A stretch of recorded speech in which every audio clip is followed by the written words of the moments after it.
বন্ধুরা, আসসালামু আলাইকুম। তোমরা সবাই কেমন আছো? আশা করছি ভালো আছো। আমি অনেক ভালো আছি। তো আমি পিঙ্কি, আমি এই ছোট্ট কোচবিহার শহর থেকে বলছি তোমাদের সঙ্গে। তো আজকে আমি একটা নতুন ভিডিও নিয়ে এসে পড়েছি। তো আজকে ভিডিওটা হতে চলেছে পাস্তা রেসিপি। তোমাদের সঙ্গে আজকে আমি শেয়ার করবো পাস্তা রেসিপি। তো কন্টিনিউ তোমরা দেখতে থাকো। যাদের বাচ্চারা কান্না করে, হয়তো বলছে সন্ধ্যার দিকে কী খাবে, হয়তো অনেকে পাস্তা বানাও, অনেক ধরনের অনেক রেসিপি থাকে, সবার আলাদা আলাদা। বাট আমি খুব কম সময়ের মধ্যে কীভাবে বাচ্চাকে পাস্তা বানিয়ে দিই সেটাই তোমাদের সঙ্গে আজকে শেয়ার করবো। আর এইভাবে যদি তোমরা পাস্তা বানাও অবশ্যই তোমাদের ভালো লাগবে, যার কারণে আমি বলছি তোমরা কন্টিনিউ এই ভিডিওটাকে দেখো।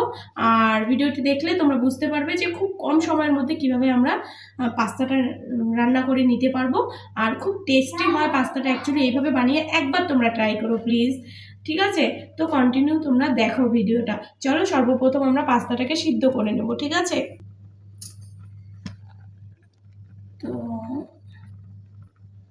তো আমরা করে নিচ্ছি পাস্তাটাকে সেদ্ধ।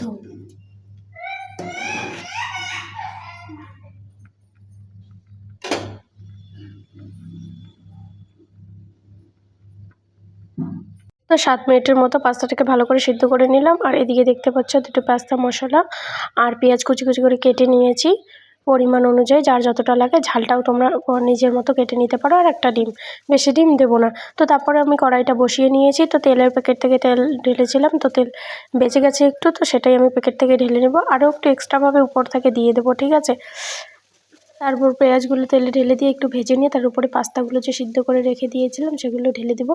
ঢেলে দেওয়ার পরে মশলার বাড়ি, এবার মশলা সয়া সস যা যা আছে দেওয়া সেটা আমি দিয়ে দিলাম। বেশি কিছু লাগলো না, দেখো ফটাফট ঝটপট হয়ে গেল পাস্তাটা অ্যাকচুয়ালি খুব টেস্টি হয়। তোমরা যদি এইভাবে বানিয়ে খাও তোমরা বুঝবে। তো ফাইনালি আমাদের পাস্তা হয়ে গেছে, তো আমি ঢেলে নিলাম পাস্তা।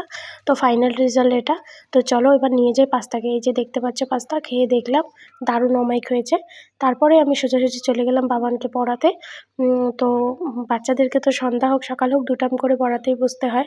সবটা নিজেকেই মেনটেন করতে হয়, ভিডিওর সাথে সাথেও সব কিছু, নিজের সংসার সব কিছু। তো মনাকে বাবানকে দুজনকেই মানে পড়িয়ে নিচ্ছি। তো মনা তো পড়ার কথা একদম শুনছে না, বাবানও পড়তে চায় না। জানি না কেন আজকালকার বাচ্চারা কেন যে পড়াশোনা করতে চায় না, এদের মাথায় যে কী, সেটাই হচ্ছে কথা। আর সবথেকে বড় কথা, মানে একা অন্ধকার লাগে জীবনটা মানে কি বলবো তোমাদেরকে, কিছু বলার মতো নয়। একটা হয়তো ফৌজির ওয়াইফ বলে আমাদেরকে এত কিছু সহ্য করতে হচ্ছে, তাই না?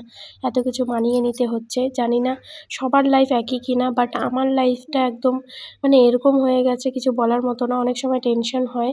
তো যাই হোক, তারপরে আমরা সোজাসুজি কিচেনের দিকে চলে গেলাম। দেখতে পাচ্ছি বাবান কিচেনে ফল কাটছে। তো ও নিজেই একা একা কেটে খাবে আপেল। তো আপেল কাটছে ও। তো তোমরা দেখতে থাকো।